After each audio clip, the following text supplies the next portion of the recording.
సింధూర్ ఎత్తనం అండి ఇది. ఇది ಅಂದ್ರೆ ఇది ಕನ್ನಡದಲ್ಲಿ చెప్పాలి, తెలుగులో ಇದು ಸಿಂಧೂರ ಆದ್ರೆ ಇದು ಎಲ್ಲ ಸಿಂಧೂರ ಅಂತ ಬೀಜ ಅದ. ಈ ಸ್ವಲ್ಪ ಗ್ಯಾಪ್ ಚಲೋ ಆಗ್ಯದ್ರಿ ಕಾಯ ಎಲ್ಲ ಒಟ್ಟು ಇದು ಚೆನ್ನಾಗಾದ್ರೆ ಅಷ್ಟೇ. ಸ್ವಲ್ಪ ಗ್ಯಾಪ್ ದೂರ ಇಟ್ಕೋಬೇಕು, ಆದ್ರೆ ಒಂದೊಂದು ಫೀಟ್ಗೊಂದು ಇಟ್ಕೋಬಹುದು, ಚಲೋ ಆಗ್ತದೆ ಕಾಯ ಅಂದ್ರೆ.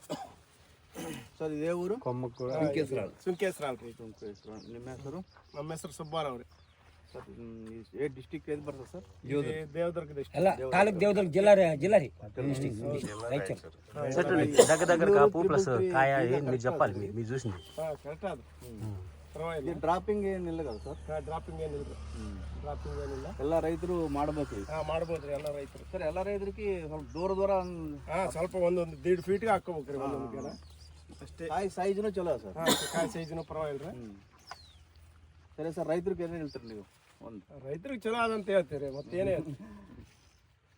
కొమ్మకు కూడా 5 కాయలు కొమ్మకి కింద నుంచి పైదాకా ఎన్ని కాయలు ఉండొచ్చు సుమారు? కొమ్మకి సుమారు ಒಂದು 40ರಿಂದ 50-60 ಕಾಯಿ ಇರ್ಬೋದ್ರಿ. 60 ಕಾಯಿ ಇರ್ಬೋದ್ರಿ.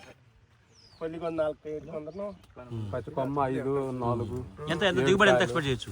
దిగుబడి ఎంత కావచ్చు? దిగుబడి ಒಂದು 60-70 ಕಾಯಿ ಇದ್ರೆ ಒಂದು 12-13 ಕ್ವಿಂಟಲ್ ತಾನು ಬರ್ಬೋದ್ರಿ.